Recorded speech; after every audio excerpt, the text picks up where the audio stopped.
Өдрийн төргийн цаг тутмын мэдээллийг бэлэн боллоо. Студид хөтлөгч Ариун Зол мэдээллийг танилцуулна.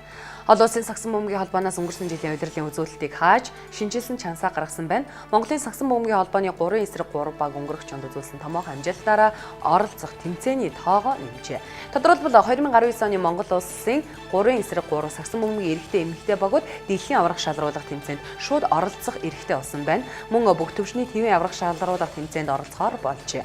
Өмнө нь эдгээр тэмцээнд эрх аван оролцдог байсан бол Монгол улсын баг өнгөрсөн онд үзүүлсэн амжилтаараа шууд оролцох эрхтэй болоод байна.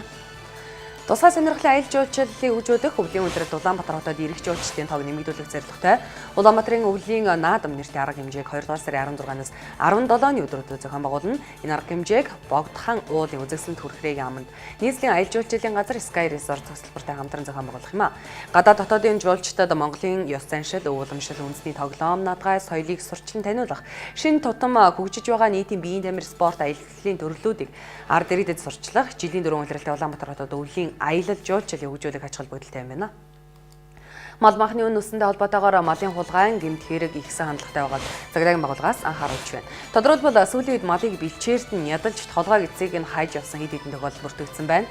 Шинэ оны өмнөхөн ердөө 2 хоногийн өдөр 2 хоногийн дотор Дорнод аймгийн Сэргэлэн Баян Түмэн Хүлэн борь сумдад малыг бэлчээрт нь ядалж ачиж явсан тохиолдол дараалан гарчээ. Өнгөрсөн Дорнод аймгийн Цагаагийн газарт малын хулгайн 93 хэрэг бүртгэгдсэн. Өмнөхөнөөс өссөн үзүүлэлттэй байна. Малын хулгайн гэмт хэрэгтэй тэмцэх өрчлөн сэргийлэх чиглэлээр тодорхой ажил өргөнүүлж байгааж төдийлөн буурахгүй байна. Учир нь иргэд богмолоо байнгын хариулахгүй орхих, бодмалыг олон хоногоор бэлчээр зөнд нь орхиж байгаа нь гэмт этгээдүүдийн олзолж байгаа гэдгийг Цагаагийн газраас анхаарууллаа. Түүнчлэн энэ төрлийн гэмт хэргийн талаарх мэдээллийг Цагаагийн байгууллага төлбөртэй хүлээн авч байгаа юм байна. Өнгөрсөн оны 12 дугаар сарын 29-нд Филиппинд дэлгэсэн асар хүчтэй улс маань шуурганаас үүдсэн өрсний гулгалт болон үерийн гамшигын улмаас амиа алдсан хүний тоо 126-д хүрсэн тухай тус улсын байгалийн гамшигын эслийг бууруулж хянах хорооноос даваа гарагт мэдээллээ. За энэхүү мэдээлэл тэмдэглэснээр Bicol, Zoom, Vizias, Calabarzon болон Mimarapa зэрэг бүс нутагт 26 хүн сургаггүй хэвээр байгааг гинзэрэгцээ. Байгалийн гамшигт үзэгдэл нэрвэгдсэн хүний тоо 670 мянган гаруй хүрсэн байна.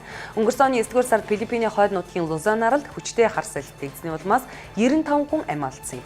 Тус улсын цаг уурын мэргэжилтнүүдийн мэдээснээр Филиппинд жил тутамд 20 орчим тонны хар салхи болон далайн шуурга дэгддэг байна. Хоцлонгосын удирдагч Ким Жон Уны мэндэлсэн өдөр маргааш тохиож тэрээр 35-наас хүрнэ.